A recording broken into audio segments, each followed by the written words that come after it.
하나님의 말씀은 사도행전 23장 12절에서 35절까지 말씀입니다. 제 성경으로는 신약성경 228쪽에 있는 사도행전 23장 12절에서 마지막 절 35절까지 좀 길지만 우리 함께 12절부터 함께 읽겠습니다. 시작. 날이 새매 유대인들이 당을 지어 맹세하되 바울을 죽이기 전에는 먹지도 아니하고 마시지도 아니하겠다 하고 이같이 동맹한 자가 40여 명이더라. 대제사장들과 장로들에게 가서 말하되 우리가 바울을 죽이기 전에는 아무것도 먹지 않기로 굳게 맹세하였으니 이제 너희는 그의 사실을 더 자세히 물어보려는 척하면서 공회와 함께 천부장에게 청하여 바울을 너희에게로 데리고 내려오게 하라. 우리는 그가 가까이 오기 전에 죽이기로 준비하였노라 하더니 바울의 생질이 그들이 매복하여 있다 함을 듣고 와서 영내에 들어가 바울에게 알린지라. 바울이 한 백부장을 청하여 이르되 이 청년을 천부장에게로 인도하라. 그에게 무슨 할 말이 있다 하니 천부장에게로 데리고 가서 이르되 제수 바울이 나를 불러 이 청년이 당신께 할 말이 있다 하여 데리고 가기를 청하더이다 하매 천부장이 그의 손을 잡고 물러가서 조용히 묻되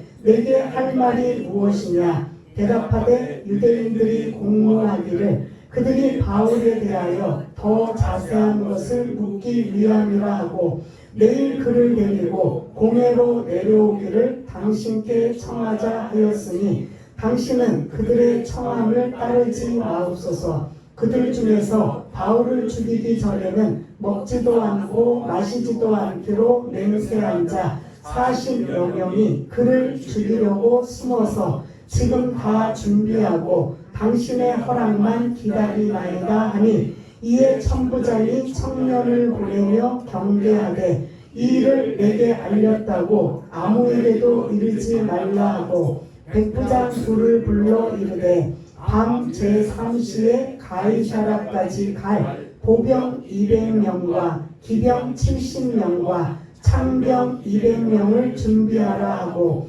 또 바울을 태워 총독 벨릭스에게로 무사히 보내기 위하여 짐승을 준비하라 명하며 또 이 평지안이 일러스되 글라우디오 루시아는 총독 벨릭스 가깝게 문안하나이다. 이 사람이 유대인들에게 잡혀 죽게 된 것을 내가 로마 사람인 줄 들어 알고 군대를 거느리고 가서 구원하여다가 유대인들이 무슨 일로 그를 고발하는지 알고자 하여 그들의 공회로 데리고 내려갔더니 고발하는 것이 그들의 율법 문제에 관한 것뿐이요 한 가지도 죽이거나 결박할 사유가 없음을 발견하였나이다. 그러나 이 사람을 해하려는 관계가 있다고 누가 내게 알려주기로 곧 당신께로 보내며 또 고발하는 사람들도 당신 앞에서 그에 대하여 말하라 하였나이다 하였더라.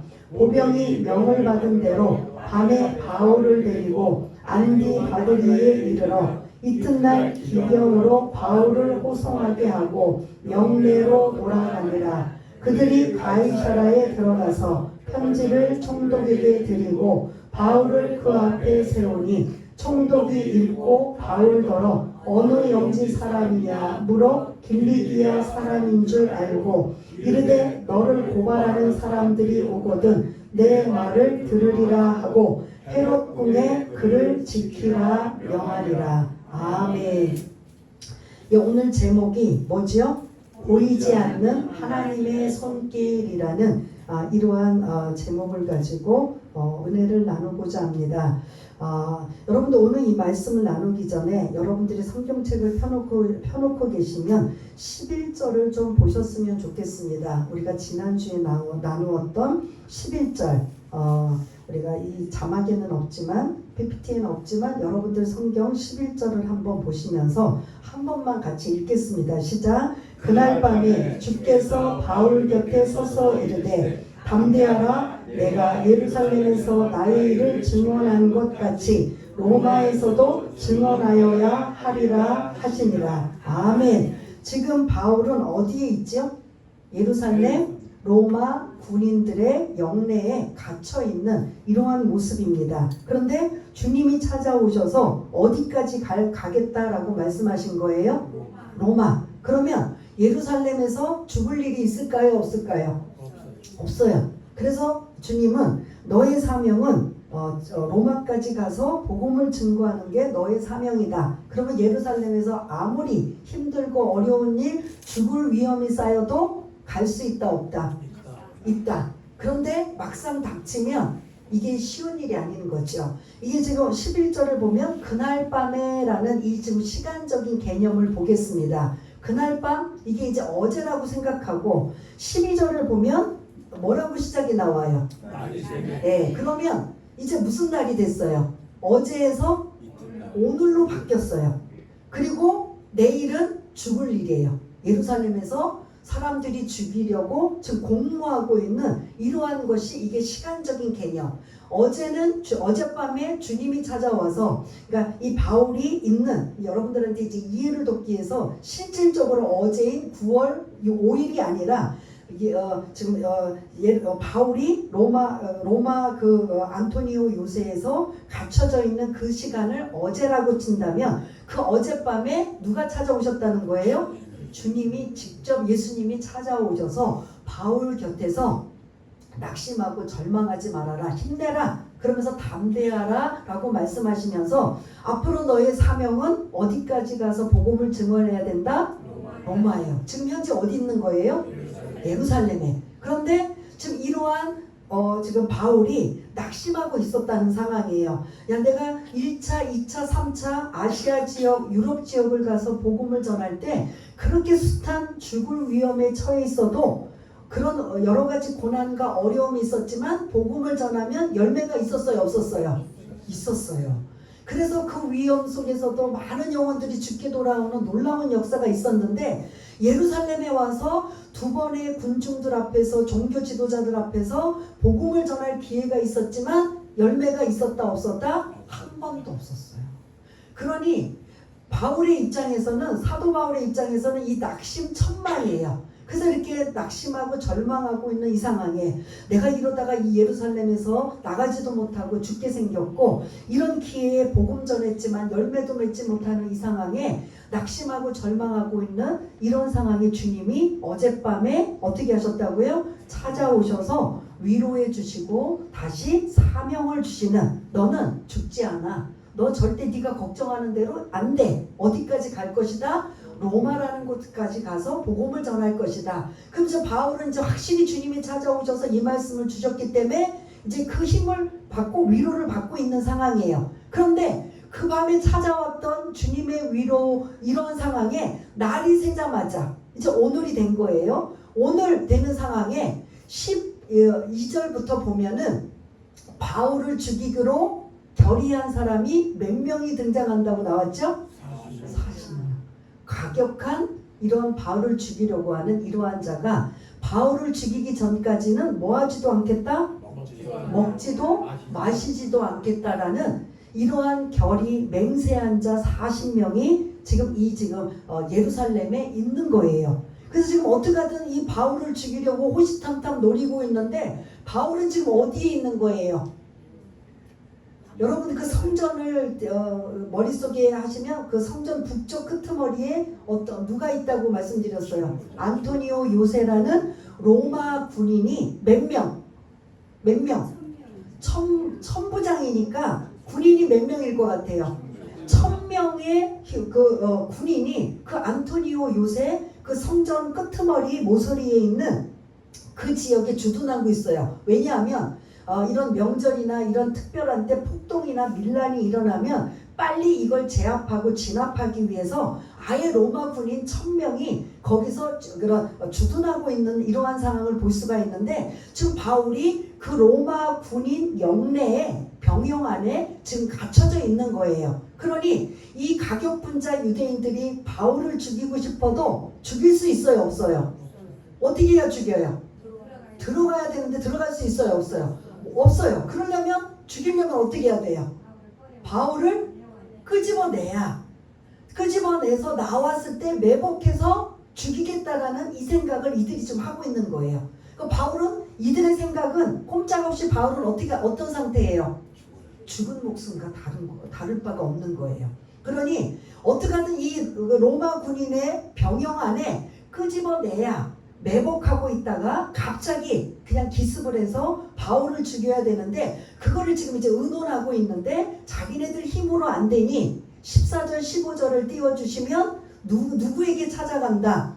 대제사장과 장로들을 찾아가요. 이 대제사장과 장로들은 우리가 지난주에 나누었던 사내들인 공의의 70명의 그러한 71명으로 구성된 그 유대인들의 그 법을 집행하는 의결기관이에요. 그들에게 찾아가서 어떤 이야기를 하냐면 우리가 바울을 죽이려고 한다. 그러니 당신네들이 그 천부장을 찾아가서 바울에게 더 자세히 조사할 것이 있으니 공회로 내일 나오게 해달라. 이 전가를 공문서를 여러분들이 만들어서 천부장에게 이 공문서를 좀 전해달라. 그러면 그 천부장이 공회에 바울을 신문할 일이 있나 보다 라고 생각해서 그 병영 안에서 바울이 어떻게 돼요? 나오게 되면 그 나머지 일은 우리가 책임지겠다. 매복해서 뭐 하겠다? 죽이겠다. 이게 12절부터 15절까지의 내용이에요. 지금 바울은 이 사건을 몰라요. 모르지만 어젯밤에 주님을 만난 그 위로와 소망을 가지고 어떻게 보면 다시 힘을 얻고 있는데 지금 이 예루살렘 안에서는 종교 지도자들과 40명이 결탁하여 바울을 어떻게 하기로 지금 모의하고 있어요. 지금 이거 위급한 상황이에요, 아니에요? 위급한 상황이잖아요. 그래서 이게 12절부터 15절까지는 바울이 살해당할 이러한 이들의 그런 모의, 이러한 그런 나름대로 그 계획을 세우는 내용들이 12절부터 15절까지의 내용이라는 거죠. 근데 여기서 하나님이 개입하시지 않는다면 꼼짝없이 바울은 어떻게 된다? 죽을 수밖에 없는 상황이에요. 근데 16절부터 이제 반전이 일어납니다.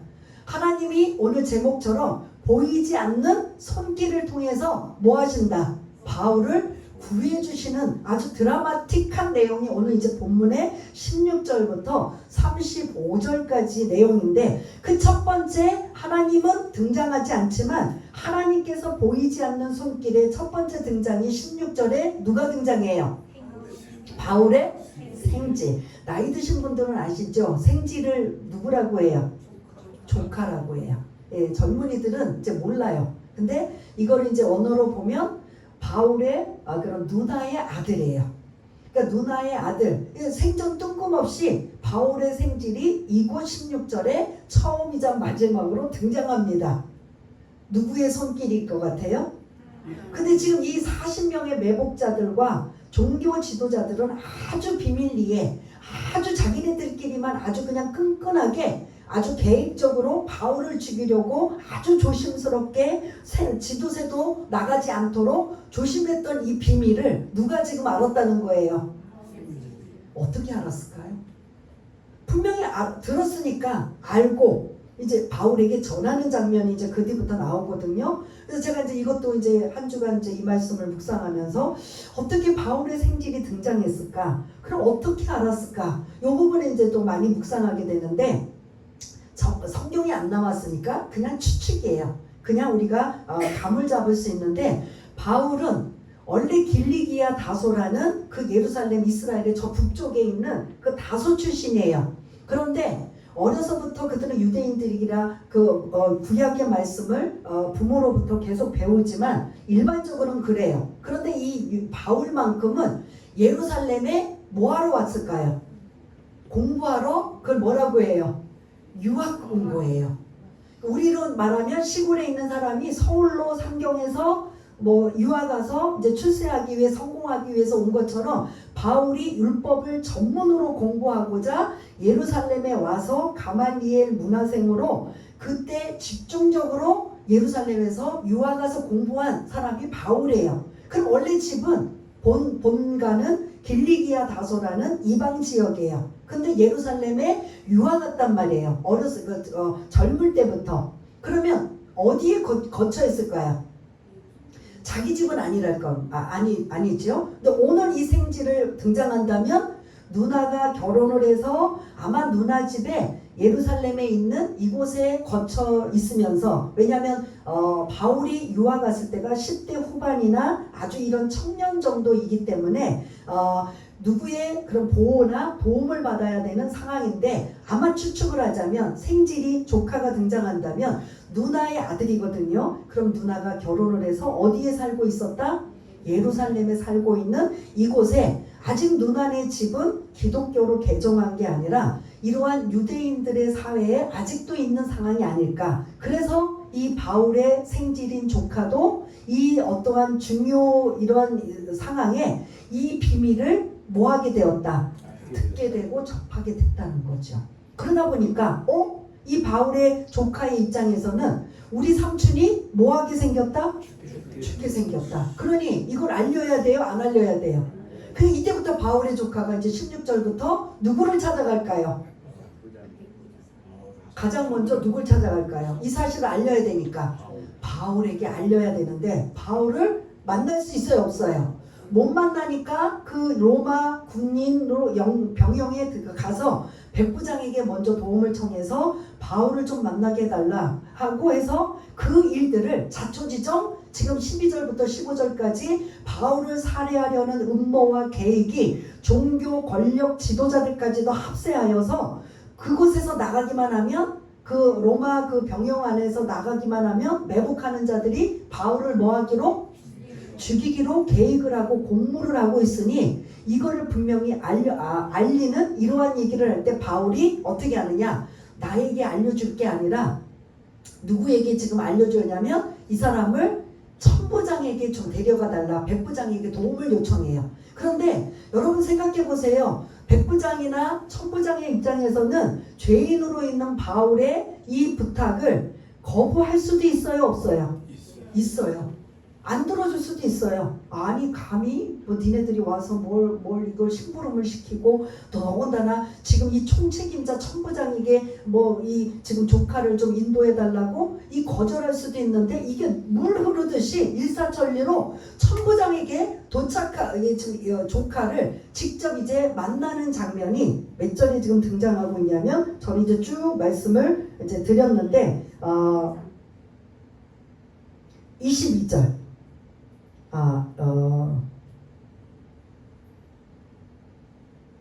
19절을 좀 띄워주시면 18절은 천부장이 이제 바울의 조카를 만나는 장면이고, 19절 천부장이 그의 손을 잡고, 누구 손을 잡은 거예요? 바울 조카의 손을 잡고 물러가서 조용히 묻되 내게 할 말이 무엇이냐? 그랬더니 그 지금 12절부터 15절까지 있는 이야기 20절 21절을 그대로 지금 알려주고 있어요. 우리 한번 지금 듣고 있었지만 20절 21절 좀 길지만 한번 읽겠습니다. 시작. 대답하되 유대인들이 공모하기를 그들이 바울에 대하여 더 자세한 것을 묻기 위함이라 하고 내일 그를 데리고 공회로 내려오기를 당신께 청하자 하였으니 당신은 그들의 청함을 따르지 마옵소서. 그들 중에서 바울을 죽이기 전에는 먹지도 않고 마시지도 않기로 맹세한 자 40여 명이 그를 죽이려고 숨어서 지금 다 준비하고 당신의 허락만 기다리나이다 하니. 아멘. 그래서 지금 바울의 조카가 이 비밀을 누구에게 지금 알려주는 거예요? 천부장에게 알려주는 거예요. 근데 지금 천부장이 이 비밀을 듣고 어떻게 행동을 하는지 22절부터 보면 그 조카에게 이 비밀을 아무에게도 말하지 말라라고 하면서 23절 그날 밤에, 그러니까 아까 제가 그 시간적인 의미, 어젯밤에는 누구를 만났어요? 바울이. 주님이 찾아오셔서 위로해 주시고 소명 주셨단 말이에요. 근데 날이 새니까 지금 예루살렘 안에서는 무슨 일이 생긴 거예요?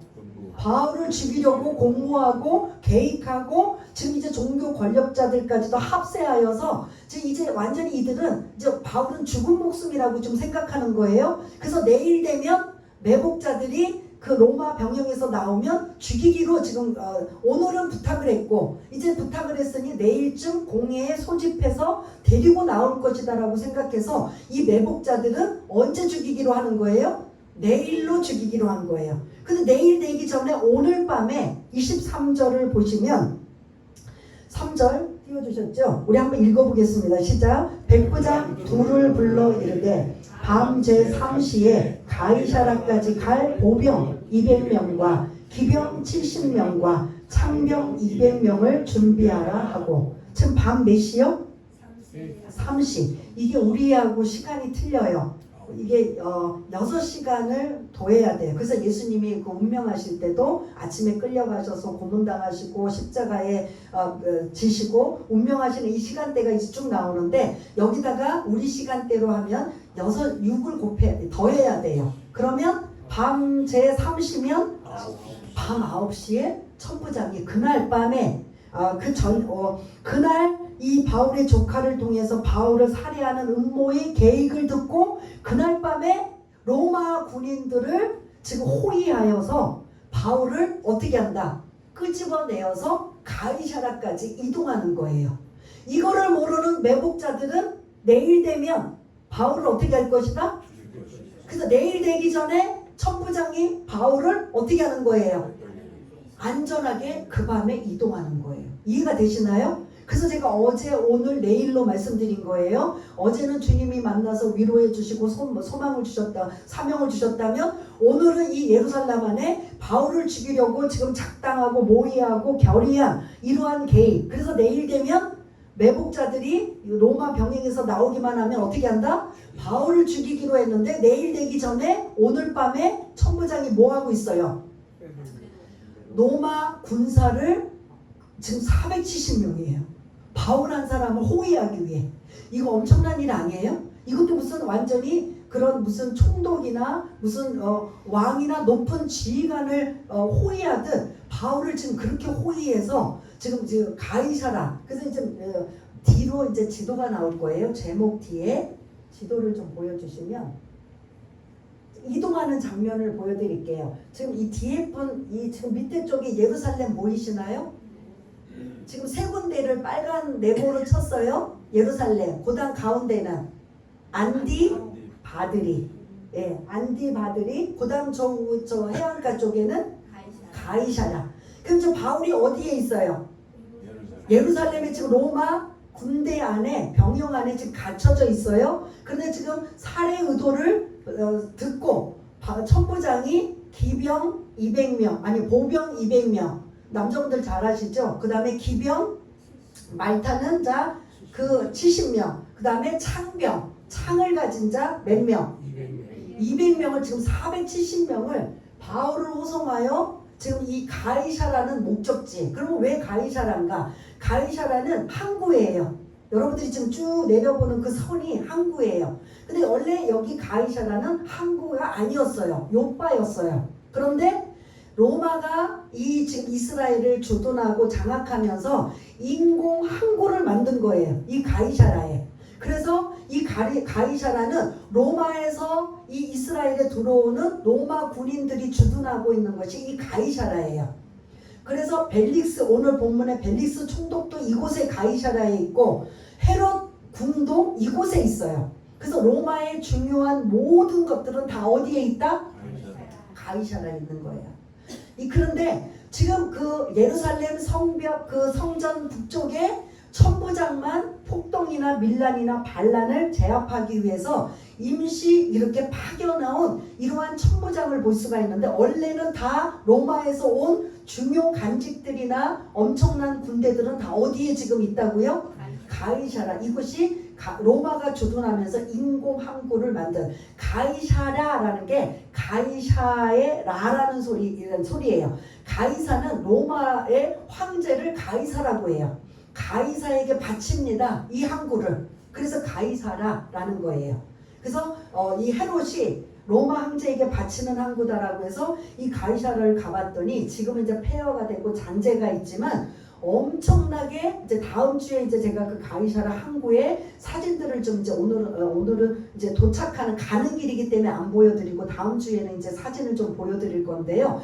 가이사라는 인공 항구로 만들었지만 로마가 어떤 나라입니까? 대단한 나라지 않습니까? 엄청난 이러한 연극장 이런 그런 그 장소 그 다음에 엄청난 수로를 만들어 놓고 인공 수로를 만들어 놓고 뭐 별장을 만들고 궁전을 만들고 엄청나게 화려한 이러한 로마의 결집부대가 이 가이사라였어요. 그러니 이 바울을 정식으로 재판을 하기 위해서는 이 지금 벨릭스 총독이 주둔하고 있는 가이사라까지 가야 되는데 천부장이 이 바울을 호송하고 몇 명을 지금 호위하는 로마 군인을 지금 호위하고 있는 상황에 가이사라까지 가는 거예요.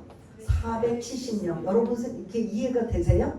그냥 10명 미만이나 이럴 수도 있는데 아마 매복 40명이라고 생각해서 머리털 하나 다치지 않게 하려고 하는 이러한 마음일 수도 있고 조금 이런 산지를 보셔야 돼요. 지금 예루살렘과 이 가운데 이게 쭉 지금 이 지역은 이 지역은 산악 지역이에요. 산악. 그 다음에 해변 이쪽은 평야예요. 그러면 길들이 어떨 것 같아요? 길이 어떨 것 같아요? 산악 지역과 평야. 그러니까 예루살렘에서 안디바드리까지는 거의 산악지대야. 산악. 예루살렘 자체가 그 높은 산 위에 있거든요. 언덕 위에. 그리고 지금 안드바드리까지는 거의 약 60km가 되는 이런 산악지대를 밤에 몇 시에 지금 움직였다고 했어요? 9시에. 그럼 지금처럼 전기시설이 있어요? 없어요?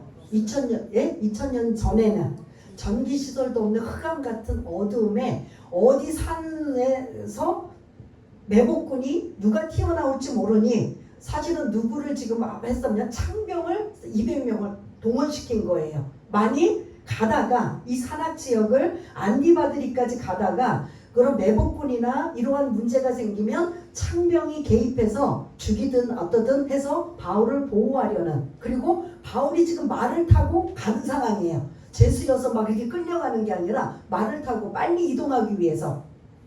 근데 그 밤에 9시에 출발했는데 날이 새었다. 어디까지? 안디바들이라는 곳. 여기가 이제 여기서부터 평야예요. 평야에서 이 안디바드리에서 가이사라까지는 평하다 보니까 가는 길이 수월해요? 안 수월해요? 그리고 낮이에요? 밤이에요? 낮이에요. 근데 예루살렘에서 안디바드리까지는 어떤 길이라고 했어요? 산악지역이고 아주 험한 곳이에요. 그래서 그 산 속에 누가 튀어나오고 할지 모르니까 아주 이 철저하게 이게 지금 안전이 보장되지 못하는 상황이에요. 그러면서 지금 말을 타고 가는 이 상황의 시간대는 언제였어요? 캄캄한 칠흑같이 어두운 밤이에요. 그러니까 누가 튀어나와도 안다 모른다. 그러다 보니까 군인을 이렇게 470명을 호위를 해서 안디바드리까지 무사하게 도착했는데 날이 샌 거예요. 밤새 오다 보니까. 여기서 이제 안전하게 되니까 여기서 그 470명이 이제 다시 돌아가는데 몇 명이 돌아가냐면 보병 200명, 창병 200명, 400명이 다시 예루살렘 천부장 있는 곳으로 돌아가요. 그 다음에 몇 명만 남았어요. 그럼 70명 마병, 기병이 말을 타고 어디까지? 약 한 40km 정도 되는 거리를 어디까지 간다? 오늘 이 내용이 가이사라까지 가는 거예요. 한번 그 뒤에 사진 보여주시겠어요? 다시 한번 이제 복습을 드리면 바울이 어디 있었다 그랬죠? 예루살렘. 근데 이곳에서 위험하니까 천부장이 그날 밤 내일 되면 매복군에 의해 죽음을 당할 수도 있으니까 그들이 움직이기 전에 밤에 지금 움직이는데 470명의 로마 군인의 호위 속에 어디까지 갔다? 안디바드리까지 가서 여기서 안전하게 평야지대에 이제 낮이고 평화지다 보니까 몇 명은 돌아갔다? 400명이 돌아가고 몇 명? 기병 70명이 이제 가이사라까지 갔다. 그래서 돌아가고 이렇게 시작한 이런 군인들이 왜 그렇게 됐을까라는 걸 여러분들한테 좀 이해도를 하기 위해서 좀 이렇게 자세하게 이 지도를 보고 하나만 더 넘겨드리면 이건 참고고, 이 당시에 로마 군인들은 이런 사람들이에요. 매복군은 그냥 그런 열정만 가지고 바울을 죽이려고 하는 이러한 어떻게 보면 훈련되어 있지 않는 상황이라면, 로마 군인은 지금 여러분 그냥 보시기만 해도 어떤 모습이에요? 예? 전 세계를 제패하던 시대예요, 이때가. 그런데도 몇십 명도 아니고 로마 군인 몇 명을 대동해서 안전하게 바울을 가이사라까지 이동했다? 470명. 누가 했던 것 같아요? 예? 하나님이 사람의 마음을 움직여서 안전하게 바울을 뭘로? 비록 제수의 몸이지만 말을 타고, 제가 그냥 꾸민 게 아니라 여기에 그 짐승을 대동해서 타고 갔다. 그럼 짐승은 뭘 것 같아요? 뭐 양이나 나귀 새끼 같아요? 이 똑같이 말을 타고 이 지금 가이사라까지 이동하게 되는 이러한 걸 볼 수가 있습니다. 그러다 보니까 다음 주에는 이 벨리스 총독 앞에서 이제 유대인들이 고발을 하고 바울이 이제 피고인으로 이제 그런 법정에 서는 내용들이 이제 등장하게 되는데, 오늘은 그러한 내용을 빼고, 여러분도 오늘 내용 이제 다 아셨잖아요. 아시고 그런데 이 첩부장이 같이 따라갔어요? 안 따라갔어요? 안 따라갔어요. 안 따라가고 편지를 동봉했어요. 그게 26절부터 좀 띄워주시면, 26절 글라우디오 루시아는 이제 첩부장 이름이 등장해요. 첩부장 앞에서는 계속 첩부장으로 나왔는데, 이 첩부장이 총독에게 편지를 쓰면서 자기가 누군지를 밝혀요. 누구라고 했죠? 글라우디오 루시아. 글라우디오는, 이 사람은 로마 시민권인데 뭘로 로마 시민권이 됐다고 말씀드렸어요? 돈을 주고 사서. 그래서 이 글라우디오는 글라우디오 황제 때 돈을 주고 산 로마 시민권자다. 그래서 원래 자기 풀네임이 아니고 본명도 아니에요. 원래 이름은 루시아예요.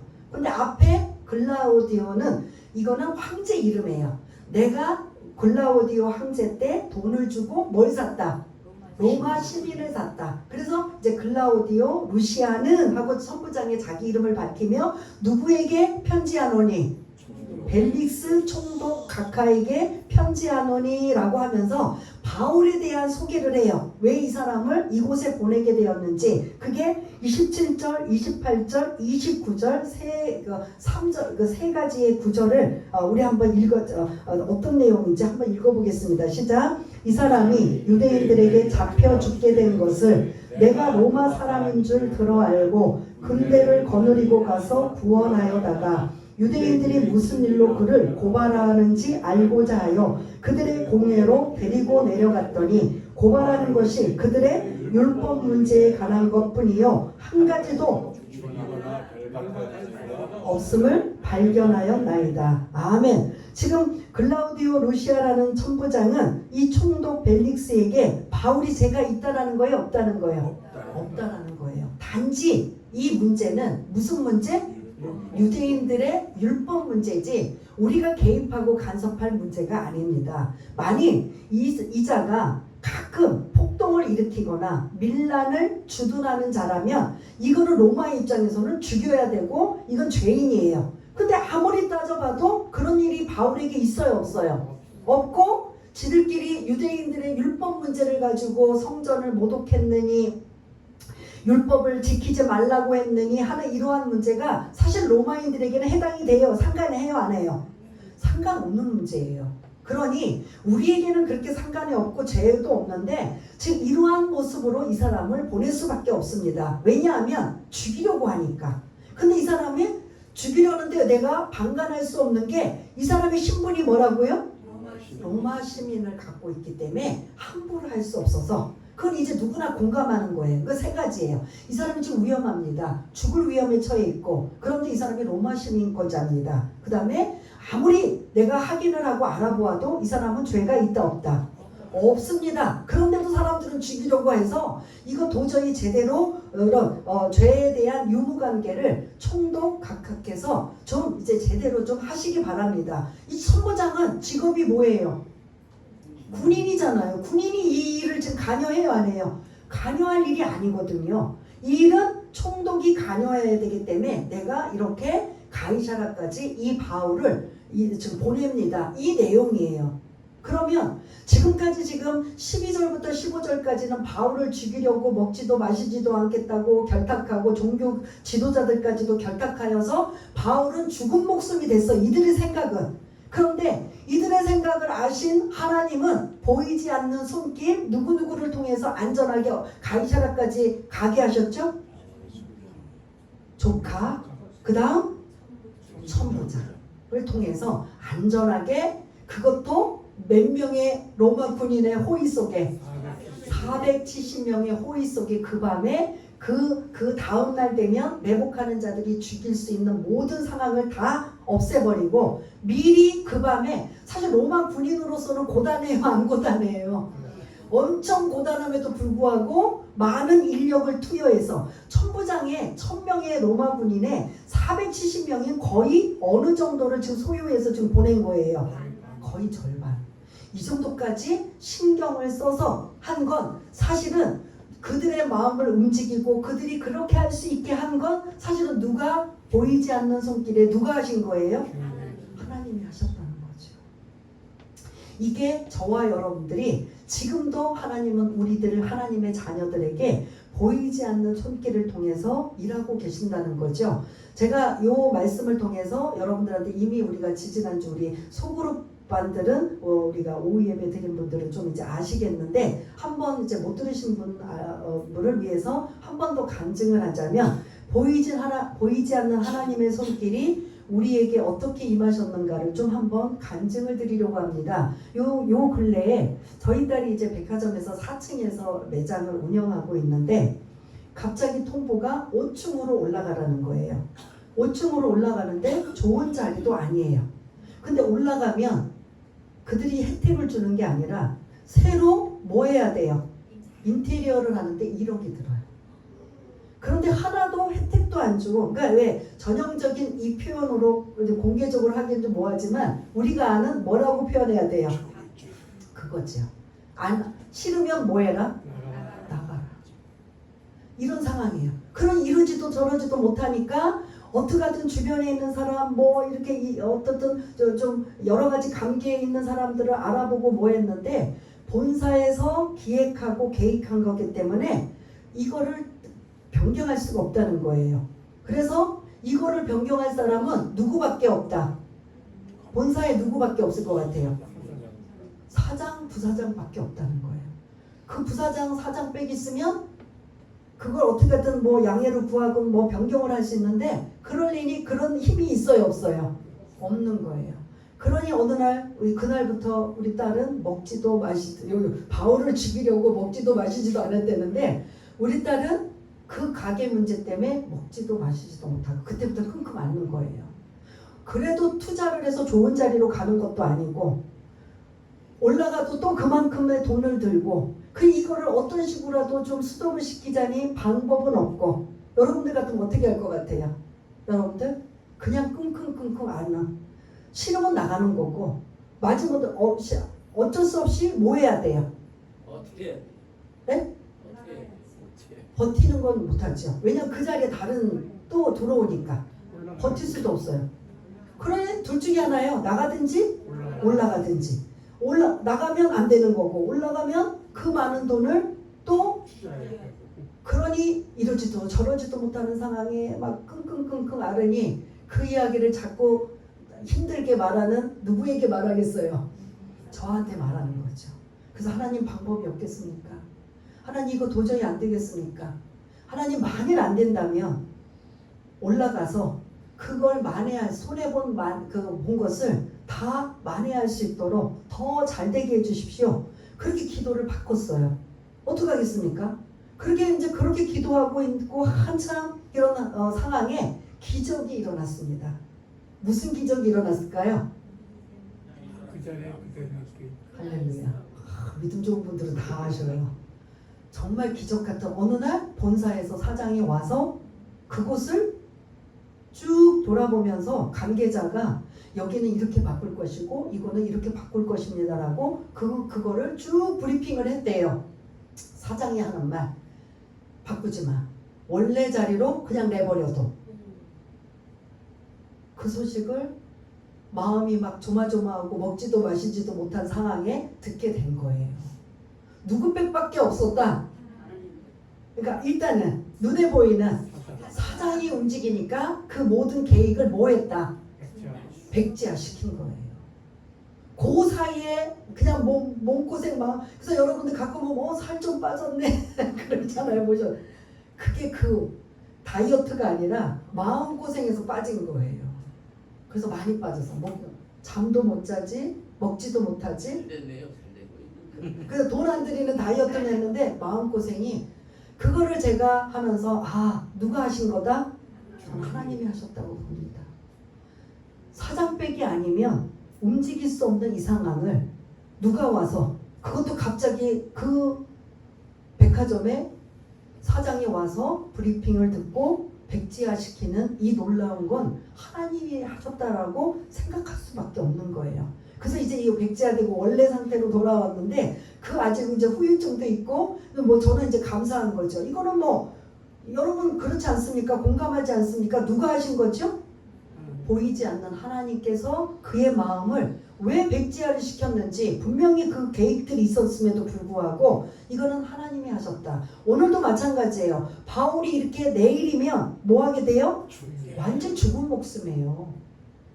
매복자들이 아주 계획하고 작당을 하고 준비해서 그 영내 로마 그 군대 영내에서만 나오기만 하면 어떤 식으로 그들이 2조를 2분대를 3분대를 하던 어떤 식으로 해서 죽이려고 하는 이 상황을 미리 하나님이 손을 써서 그 밤에 가이사라까지 옮겨주셨던 건 보이지 않는 하나님의 손길이 우리 딸에게도 함께 하셨다면 그거는 저와 여러분들에게도 충분히 있을 수 있는 일이다 아니다.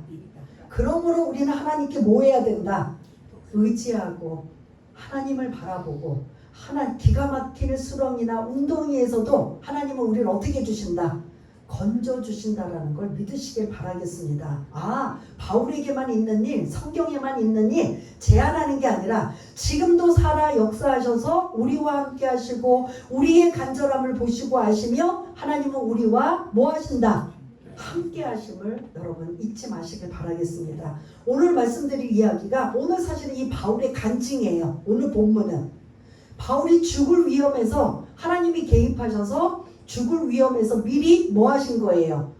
건져내시고 벗어나게 하시고 가이사라까지 안전하게, 그것도 그냥 도망가는 게 아니라 로마 470명의 군인의 호위 속에서 안전하게 가게 하신 것, 이게 다 하나님의 계획이라면 아무리 우겨싸임을 당한다 할지라도 우리에게 쌓이지 않는 것, 답답함을 당한다 할지라도 그 모든 걸 하나님 앞에 맡기고 의지하고 기도하면 하나님께서 어떻게 해주신다? 보이지 않는 손길로 사람을 통해서 환경을 통해서 어떻게 해주신다? 해결해 주신다라는 이 약속의 말씀을 오늘 이런 결론적으로 드리고, 그래서 우리는 하나님 앞에 의지하시길 바라겠습니다. 죽을 힘이 생기고 내 앞에 어려운 상황이 생겨도 그 하나님께 의지하고 그 하나님 앞에 기도하고 그 하나님 앞에 도움을 구하면 하나님께서 우리를 어떻게 해주신다? 도와주시고 인도해 주시고 보호해 주시고 함께 하시는 은혜가 저와 여러분들의 삶 속에 이렇게 간증거리가 하나하나 개입하고 나타나는 놀라운 일들이 드러내고 나타나는 시간들이 되시길 바라겠습니다. 우리 한번 반주에 맞춰서 잠시 이러한 위험의 상황, 어려움의 상황에서 하나님이 개입하시면 이런 문제가 하나도 위험하지 않음을 우리의 삶 속에서도 여러분들이 각자의 기도 제목이나 어려움들이 있다면 그 하나님을 의지하고 그 하나님 앞에 기도하다가 하나님의 돌보심이 여러분들의 삶 속에 나타날 수 있도록 우리 잠시 한번 기도하는 시간을 갖겠습니다.